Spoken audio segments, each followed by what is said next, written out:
तो recent times में आपने ये सुना ही होगा कि फ्यूचर्स एंड ऑप्शंस के ट्रेडिंग के ऊपर सरकार जो है वो बहुत सारे रिस्ट्रिक्शंस लगा सकता है, रूल्स चेंज कर सकता है, और सिर्फ यही नहीं, उसके ऊपर इनकम टैक्स भी 30% तक बढ़ा सकता है। और इन सारे डेवलपमेंट के बेसिस पे बहुत सारे इन्वेस्टर्स ये बोल रहे हैं कि ये चेंजेस होने के बाद से एक रिटेल इन्वेस्टर के लिए फ्यूचर्स एंड ऑप्शंस में ट्रेड करना फीजिबल नहीं होगा। फ्यूचर्स एंड ऑप्शंस के दरवाजे रिटेल इन्वेस्टर के लिए बंद हो जाएंगे। कुछ लोग तो ये भी बोल रहे हैं कि फ्यूचर्स एंड ऑप्शंस ही बंद हो जाएगा, क्योंकि इतना टैक्स, इतने रिस्ट्रिक्शंस के बाद फ्यूचर्स एंड ऑप्शंस में प्रॉफिट कमाना ऑलमोस्ट इम्पॉसिबल बन जाएगा। ऐसे कई सारे बातें आपने रीसेंट टाइम्स में सुना होगा। लेकिन मुझे लगता है कि अभी जो चेंजेस प्रपोज किए गए हैं या जो चेंजेस आ सकते हैं, उन्हें थोड़ा डीपर लेवल पे स्टडी करना बहुत जरूरी है, क्योंकि अभी सारे रिटेल इन्वेस्टर्स सिर्फ यही सोच रहे हैं कि रेगुलेटरी अथॉरिटीज ये सब इसीलिए कर रहे हैं क्योंकि वो रिटेल इन्वेस्टर्स को बचाना चाहते हैं। लेकिन रिटेल इन्वेस्टर्स ये सोच रहे हैं कि हमें बचाने के चक्कर में आप इतने सारे रिस्ट्रिक्शंस लगा के हमारे लिए फ्यूचर्स एंड ऑप्शंस का दरवाजा ही बंद कर रहे हो। ऐसे अभी बहुत सारे इन्वेस्टर्स सोच रहे हैं, लेकिन ये पूरा सच नहीं है।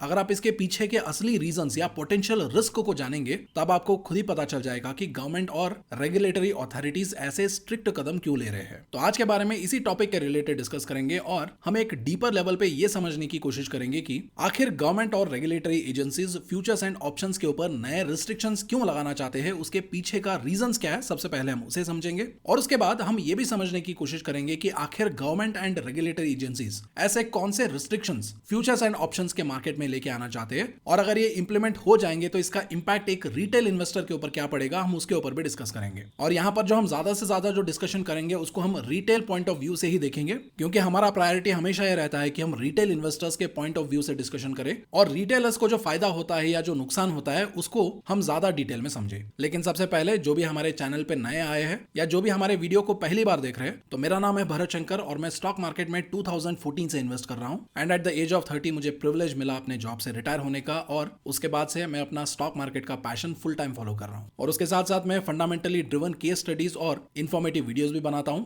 और अगर आप अपने इन्वेस्टिंग स्किल को अपग्रेड करने में इंटरेस्टेड है और अपने स्टॉक मार्केट स्किल को बढ़ाने में इंटरेस्टेड है, तो आप हमारे वीडियोस को फॉलो कर सकते हैं और हमारे चैनल को सब्सक्राइब कर सकते हैं। और उसके साथ साथ अगर आप बेल नोटिफिकेशन दबाएंगे तो हमारे नए वीडियोस के अपडेट्स आप तक इमीडिएटली पहुंच जाएंगे। तो सबसे पहले हम कुछ ऐसे रीजंस को जानने की कोशिश करेंगे जिसकी वजह से रेगुलेटर्स को फ्यूचर्स एंड ऑप्शंस में चेंजेस करना पड़ रहा है और नए रेगुलेशंस लेके आने पड़ रहे हैं। क्योंकि अगर आप देखेंगे तो एक हिडन रिस्क है जो एक्सपोनेंशियली बढ़ रहा है, और अभी इस बढ़ते रिस्क को कंट्रोल करना रेगुलेटर्स और गवर्नमेंट ऑफ इंडिया के लिए प्रायोरिटी बन चुका है। और वो रिस्क क्या है उसको समझने के लिए ये डेटा देखिए। तो मार्च 2019 में फ्यूचर्स एंड ऑप्शंस का मंथली टर्नओवर कितना था? अराउंड 217 लाख करोड़ रुपीस के आसपास था, यानी 27 बिलियन डॉलर्स के आसपास था। लेकिन वही अगर आप मार्च 2024 का डेटा देखेंगे तो यही फ्यूचर्स एंड ऑप्शंस का मंथली टर्नओवर एक्सपोनेंशियली बढ़ के 8,740 लाख करोड़ रुपीस हो गया था। यानी सिर्फ 5 सालों में फ्यूचर्स एंड ऑप्शंस का मंथली टर्नओवर के जो वॉल्यूम्स है वो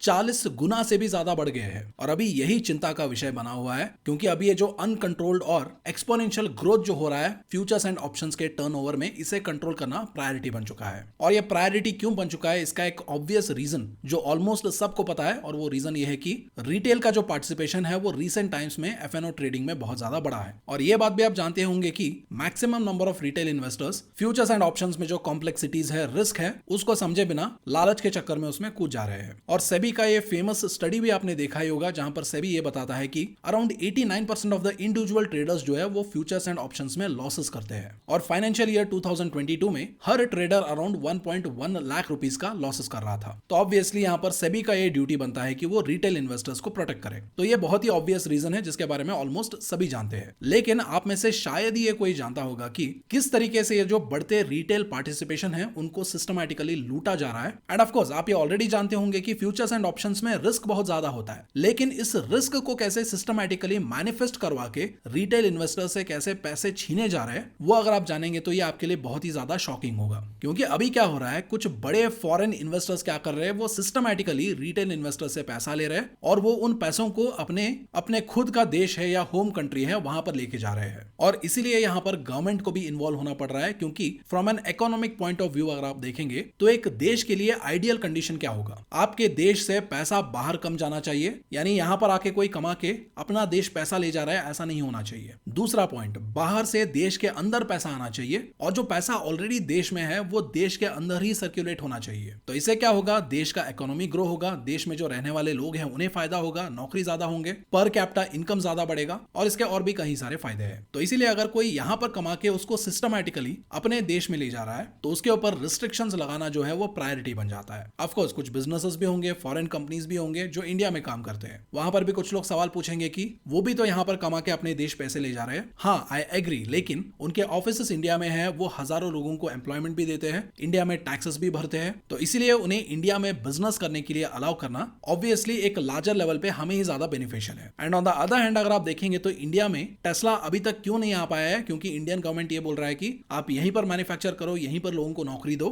और यहीं पर बिजनेस करो। लेकिन टेस्ला ये बता रहा है कि नहीं, हम बाहर से यानी चाइना से या यूएसए से अपने माल लेके आएंगे, यहाँ पर असेंबल करेंगे और बेचेंगे, और उसके लिए इंडियन गवर्नमेंट एग्री नहीं कर रहा है। और यहाँ पर एक स्टेप ऊपर जाइए और ये सोच के देखिए कि अगर कोई सिर्फ ट्रेड करके इंडिया में पैसे कमा रहा है और वो भी रिटेल इन्वेस्टर्स को लूट के, और उसी पैसे को अगर वो अपने देश लेके जा रहा है, तो भला गवर्नमेंट इसको कैसे अलाउ कर सकता है? क्योंकि अभी अगर आप देखेंगे तो जो भी फ्यूचर्स एंड ऑप्शंस है वो एक हेजिंग इंस्ट्रूमेंट है। यानी अगर आपने किसी स्टॉक को खरीदा या मार्केट में अपने कुछ पोजीशन लिया और उसके बाद अगर आपको लगता है कि मार्केट ऊपर जाएगा या नीचे जाएगा, तो उसके बेसिस पे आप अपने पोजीशन को हेज करने के लिए फ्यूचर्स एंड ऑप्शंस का इस्तेमाल करते हैं। और पहले ये हेजिंग करने के लिए बाई वीकली कॉन्ट्रैक्ट्स और मंथली कॉन्ट्रैक्ट्स जो फ्यूचर्स एंड ऑप्शंस में होते उसको लोग बाय करते थे या सेल करते थे। लेकिन रिसेंटली क्या होता है, एनएसई और बीएसई में 0 days टू एक्सपायरी या 0 DT ऑप्शंस इंट्रोड्यूस किए जाते हैं, जहां पर ये ऑप्शंस हर दिन एक्सपायर होते हैं। और जब इसको इंट्रोड्यूस किया गया तो इस डेली एक्सपायरी का फायदा ये जो क्वांटिटेटिव हेज फंड्स होते हैं और जो एल्गोरिथमिक ट्रेडिंग फर्म्स होते हैं, उन्होंने इसका बहुत ज्यादा फायदा लेना शुरू कर दिया। और इन डेली एक्सपायरीज के बेसिस पे वो मार्केट में इतने बड़े बड़े वॉलेटिलिटी क्रिएट करने लगे, जिसकी वजह से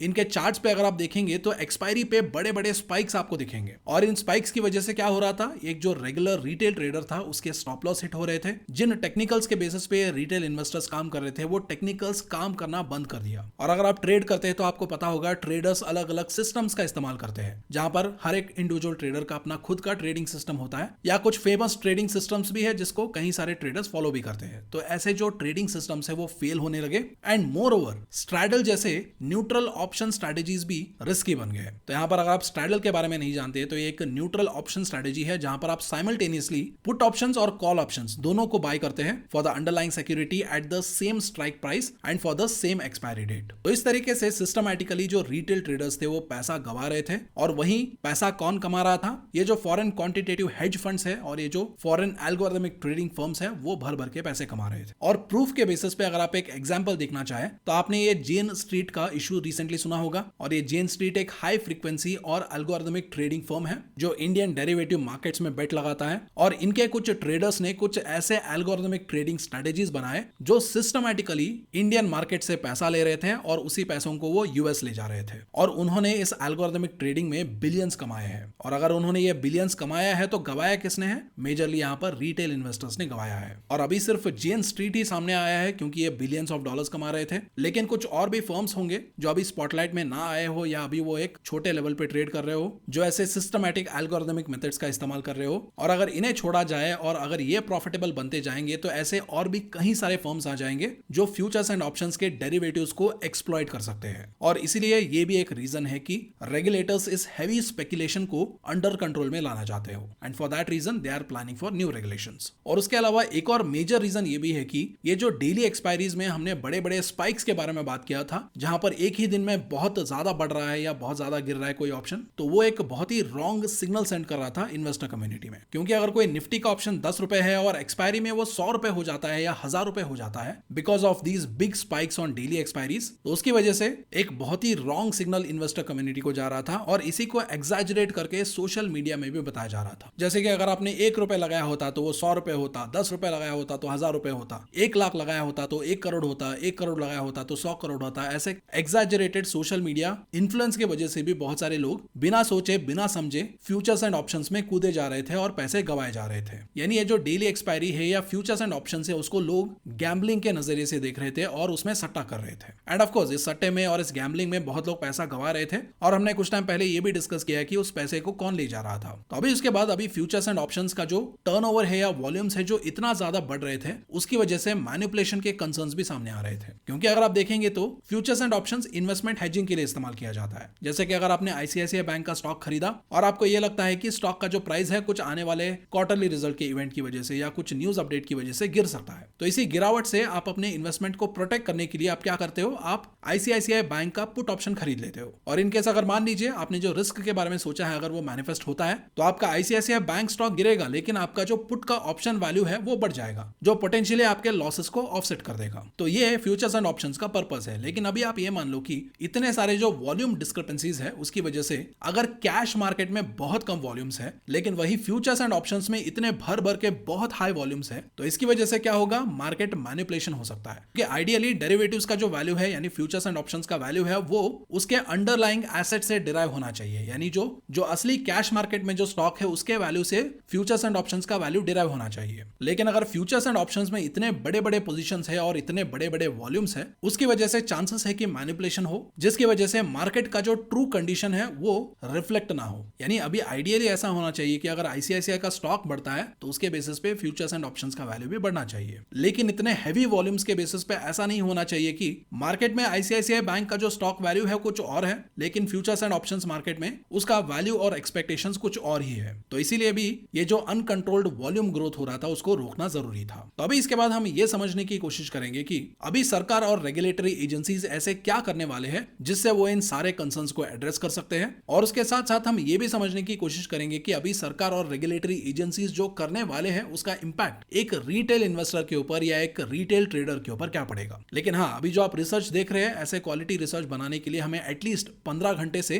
40 घंटे का समय लगता है और कभी कभी तो हम एक वीडियो बनाने के लिए एक हफ्ते से ज्यादा का प्रिपरेशन करते हैं। और हमारे इन जेन्युइन एफर्ट्स को अगर आप अप्रिशिएट करना चाहते हैं और हमें थैंक यू बोलना चाहते हैं तो वीडियो के ऊपर जो लाइक बटन है उसे प्रेस करके आप वीडियो को लाइक कर सकते हैं। और फ्यूचर में भी अगर आप हमें ऐसे और भी वीडियोस बनाने के लिए एनकरेज करना चाहते हैं तो आप कमेंट सेक्शन में एक सिंपल थैंक यू लिख के हमें एनकरेज कर सकते हैं। और उसके साथ साथ आपके लिए एक और क्विक अपडेट है। तो रिसेंटली हमने टेलीग्राम चैनल पे डेटा सेंटर्स के रिलेटेड एक बहुत ही इंपॉर्टेंट पोस्ट डाला है। और उसके साथ साथ अभी रिसेंट अटैक के बाद डोनाल्ड ट्रंप के इलेक्शन जीतने के चांसेस बढ़ गए हैं, जिसकी वजह से इंडियन मार्केट्स के ऊपर क्या इंपैक्ट पड़ सकता है उसके ऊपर भी हमने पोस्ट डाला है। दोनों ही बहुत इंपॉर्टेंट पोस्ट है, जाके देख लीजिए। और उसके साथ साथ हम रेगुलरली टेलीग्राम चैनल पे कहीं सारे फंडामेंटल स्टडीज पोस्ट करते रहते हैं। तो अगर आप चाहे तो हमारे टेलीग्राम चैनल को भी ज्वाइन कर सकते हो, जिसका ज्वाइनिंग लिंक आपको वीडियो के डिस्क्रिप्शन में मिल जाएगा। तो सबसे पहले ये सुनने में मिल रहा है कि तो बहुत जल्द गवर्नमेंट ऑफ इंडिया और जो रेगुलेटर्स है वो कॉन्ट्रैक्ट वैल्यू को बदल सकते हैं। तो यहाँ पर बहुत लोग कॉन्ट्रैक्ट वैल्यू के बारे में जानते नहीं होंगे, तो यहाँ पर मैं आपको सिंपल सा समझाता हूँ। तो मान लीजिए अगर आपको आज एक ऑप्शन खरीदना है तो उस ऑप्शन को आप सिर्फ लॉट्स में ही खरीद सकते हो, जहां पर मिनिमम लॉट 1 होगा। और यहाँ पर लॉट यानी लॉट क्या होता है, अगर आप 10 स्टॉक्स को मिलाओगे तो 1 लॉट बन सकता है या 20 स्टॉक्स को मिलाओगे तो 1 लॉट बन सकता है। तो इस तरीके से अगर आप किसी एसेट को, किसी स्टॉक को या किसी कॉन्ट्रैक्ट को ग्रुप में खरीदते हो तो वो एक लॉट बनता है। अभी अगर आप एक लॉट ऑप्शन खरीदने जाओगे तो वो लॉट साइज क्या होना चाहिए वो कैसे डिसाइड किया जाता है। तो इसके लिए देखिए एक रूल है और वो रूल ये है कि कॉन्ट्रैक्ट साइज जो है वो 5 लाख से कम नहीं होना चाहिए, यानी 5 लाख रुपए से कम नहीं होना चाहिए। और यही रूल बैंक निफ्टी के लिए भी लागू है। और यहाँ पर इस रूल को सेट किसने किया है, इस रूल को सेट किया है सेबी ने। और ये रूल एनएससी और बीएससी के लिए बनाया गया है और इस रूल को एनएससी और बीएससी फॉलो करते हैं। तो इसके अकॉर्डिंग अभी मान लेते हैं निफ्टी अराउंड 25,000 पॉइंट्स के आसपास है और अभी निफ्टी का लॉट साइज 25 है, जिसके बेसिस पे इसका कॉन्ट्रैक्ट वैल्यू क्या हो गया 25,000 into 25 which is equal to 6,25,000 rupees. तो क्या ये 5 लाख से ज्यादा है? डेफिनेटली है। तो इसके बेसिस पे क्या होगा 25 लॉट साइज जो है वो जस्टिफाइबल होगा। और उसी तरीके से बैंक निफ्टी का वैल्यू अभी मान लीजिए 50,000 है और अभी बैंक निफ्टी का लॉट साइज 15 है, तो उसके बेसिस पे कॉन्ट्रैक्ट वैल्यू बनता है 7,50,000 और ये भी 5 लाख से ज्यादा है, तो इसके लिए 15 का जो लॉट साइज है यहाँ पर भी जस्टिफाइबल है, यानी मिनिमम लॉट साइज जो है वो 5 लाख होना ही चाहिए। लेकिन रिसेंटली सेबी ने एक कमेटी अपॉइंट किया था और उन्होंने ये बताया था कि अभी डेरिवेटिव्स में जो स्पेकुलेटिव ट्रेडिंग हो रहा है उसको आप एनालाइज करो और उसको कंट्रोल करने के लिए कुछ मेजर्स लेके आओ। और इसी कमेटी ने अभी ये बताया है कि डेरिवेटिव्स का मिनिमम लॉट साइज 20 से 30 लाख रुपीस होना चाहिए, जो कि अभी 5 लाख रुपए के आसपास है। यानी अभी अगर कॉन्ट्रैक्ट का वैल्यू 3 से 4 गुना बढ़ेगा तो लॉट साइज भी 3 से 4 गुना बढ़ना चाहिए। यानी अगर मिनिमम कॉन्ट्रैक्ट वैल्यू 20 से 30 लाख रुपीस होगा तो निफ्टी का भी मिनिमम लॉट साइज 80 से 120 होगा और बैंक निफ्टी का मिनिमम लॉट साइज 45 से 60 होगा। तो अभी कॉन्ट्रैक्ट वैल्यू बढ़ रहा है तो उससे लॉट साइज भी बढ़ रहा है, तो इसका इंपैक्ट एक रिटेल इन्वेस्टर के ऊपर क्या पड़ सकता है, चलिए अभी उसको समझने की कोशिश करते हैं। तो अभी अगर मान लीजिए आप निफ्टी का ऑप्शन बाय करना चाहते हैं तो अभी निफ्टी के एक लॉट का साइज है 25 और निफ्टी के जो ऑप्शंस है वो एक रेंज ऑफ प्रीमियम्स में अवेलेबल है, स्टार्टिंग फ्रॉम 25 पैसा टू 1,000, 2,000 एंड इवन 3,000 रुपीज। और स्पेशली यहाँ पर अगर आप रिटेलर्स देखेंगे तो वो ज्यादा से ज्यादा जो ओटीएम होते हैं यानी आउट ऑफ द मनी होते हैं, ऐसे ऑप्शंस में ट्रेड करना प्रेफर करते हैं क्योंकि वो सस्ते मिलते हैं। तो अभी अगर मान लेते हैं कि अगर निफ्टी का कोई कॉन्ट्रैक्ट 100 रुपए है और अगर आप उसका एक लॉट खरीदना चाहते चाहते हो तो आपको अराउंड 2500 रुपीज स्पेंड करना होगा। तो अभी अगर मान लीजिए कॉन्ट्रैक्ट वैल्यू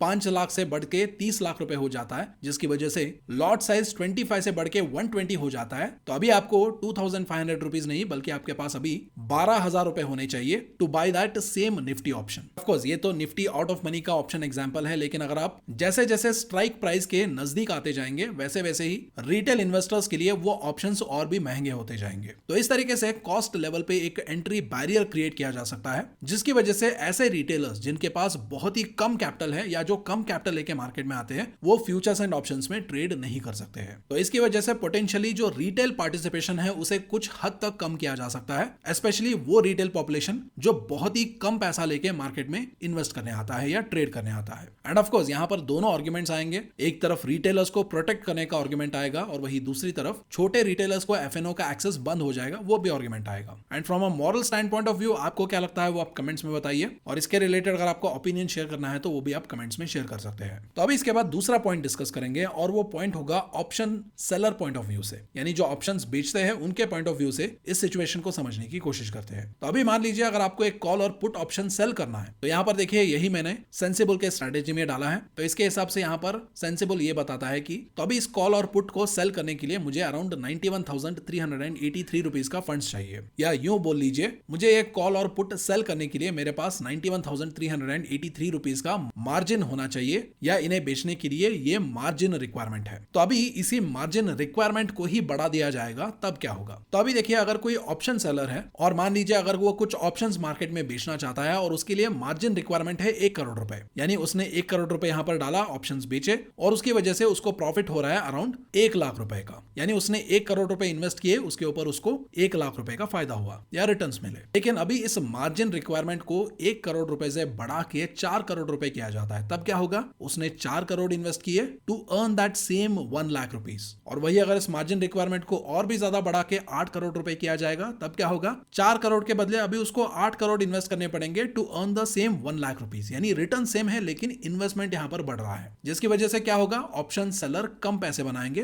क्योंकि यहां पर इन्हें ज्यादा पैसे इन्वेस्ट करना पड़ रहा है। यानी पहले अगर किसी ऑप्शन सेलर के पास 8 करोड़ रुपए होते तो उसके ऊपर वो 8 लाख रुपए कमा पाता, 4 करोड़ होते तो 4 लाख कमा पाता और 1 करोड़ होते तो 1 लाख रुपए कमा पाता। लेकिन अभी मार्जिन रिक्वायरमेंट अगर बढ़ रहा है तो क्या होगा, पहले 1 लाख रुपए कमाने के लिए 1 करोड़ था, अगर बढ़ा दिया गया 4 करोड़ तक, तो अभी उसी 1 लाख रुपए को कमाने के लिए 4 करोड़ स्पेंड करना होगा। लेकिन वही मार्जिन रिक्वायरमेंट को 8 करोड़ बना दिया गया तो वही 1 लाख रुपए कमाने के लिए 8 करोड़ इन्वेस्ट करना होगा। और इस रीजन की वजह से क्या हो सकता है, जो ऑप्शन सेलर्स है वो मार्केट में पोजीशन बनाने के लिए कम इंटरेस्टेड हो, जिसकी वजह से सेलर्स का पार्टिसिपेशन रिड्यूस हो सकता है। तो जैसा कि हमने कुछ टाइम पहले देखा था कैसे कुछ फॉरेन इंस्टीट्यूशंस और कुछ algorithmic trading firms futures and options का गलत फायदा उठा रहे हैं या उसको एक्सप्लॉइट कर रहे हैं, ऐसे बड़े इंस्टीट्यूशंस को स्पेक्यूलेशन के बेसिस पे ट्रेड करने के लिए डिस्करेज कर सकता है। एंड ऑफ कोर्स उसके साथ साथ अगर पोटेंशियली ऑप्शन सेलर्स भी कम होंगे तो उसके साथ साथ ऑप्शन बायर्स भी कम होने के चांसेस है। और उसके बाद एक और एक्शन रेगुलेटर्स ये भी ले सकते हैं कि तो अभी ये जो 0 डेज टू एक्सपायरेशन है या 0 DT है, इन ऑप्शंस के ऊपर ये ज्यादा रिस्ट्रिक्शंस लगा सकते हैं या इनको पूरी तरीके से हटा भी सकते हैं, क्योंकि जब से 0 DT इंट्रोड्यूस हुआ है तब से लेकर अब तक अगर आप देखेंगे तो हर दिन एक्सपायरी है। मंडे को मिड कैप का एक्सपायरी है, ट्यूसडे को फिन निफ्टी का एक्सपायरी है, वेडनेसडे को बैंक निफ्टी का एक्सपायरी है,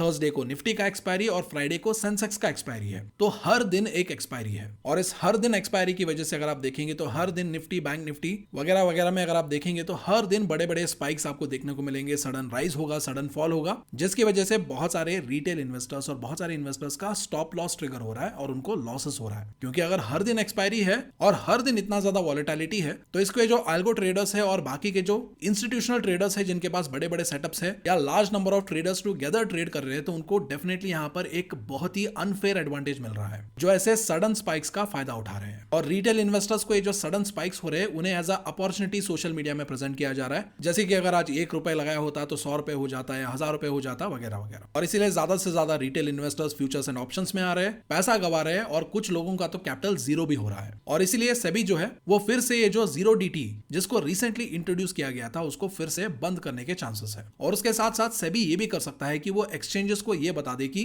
आप हफ्ते में एक दिन चूज करो और उसी दिन सारा एक्सपायरी रखो, जिसकी वजह से अभी ये जो डेली एक्सपायरीज जो इतना ज्यादा वॉलेटिलिटी क्रिएट कर रहे हैं वो थोड़ा रिड्यूस हो सकता है अगर single day in a week expiry रखा जाता है तो। और उसके अलावा कुछ और भी चीजें प्रपोज किए गए हैं, जैसे कि अभी अगर आप देखेंगे तो जो वीकली एक्सपायरीज है वहां पर भी बहुत ज्यादा स्पेकुलेशन होता है, स्पेशली नियर एक्सपायरी पे, तो इसीलिए ये भी प्रपोज किया जा सकता है कि जो नियर एक्सपायरी है वहां पर मार्जिन को बढ़ा दिया जाए, क्योंकि अगर नियर एक्सपायरी में मार्जिन बढ़ा दिए जाते हैं तो इससे सेलर्स और बायर्स दोनों का कॉस्ट बढ़ जाएगा, जिसको हमने कुछ टाइम पहले डिस्कस किया था और समझा था, जिसकी वजह से पार्टिसिपेशन कम हो सकता है, और अगर पार्टिसिपेशन कम होता है तो ये स्पेकुलेशन भी रिड्यूस कर सकता है। क्योंकि देखिए अभी सभी का अल्टीमेट इंटेंशन यही है कि स्पेकुलेशन रोकना है, जिसका फायदा कुछ बड़े इंस्टीट्यूशंस उठा रहे हैं और जिसकी वजह से रिटेल इन्वेस्टर्स पैसे मार्केट में गवा रहे हैं। क्योंकि अगर देखिए फ्यूचर्स एंड ऑप्शंस का जो असली इंटेंशन है हेजिंग का, अगर किसी को हेजिंग ही करना है तो उसके लिए वीकली ऑप्शंस और monthly options are more than enough. तो ये है वो सारे प्रपोजल्स जिसको सेबी ने जो कमिटी अपॉइंट किया था उन्होंने प्रपोज किया है, और अगर ये इंप्लीमेंट होते हैं तो डेफिनेटली इंपैक्ट पड़ेगा। एंड ऑफ कोर्स यहाँ पर शॉर्ट टर्म इंपैक्ट के साथ साथ लॉन्ग टर्म फायदे भी है, और उन फायदों को हमने कुछ टाइम पहले ही डिस्कस किया है कि कैसे वॉल्यूम्स अंधाधुंध बढ़ रहे थे और उसकी वजह से जो चैलेंजेस वगैरह आ रहे थे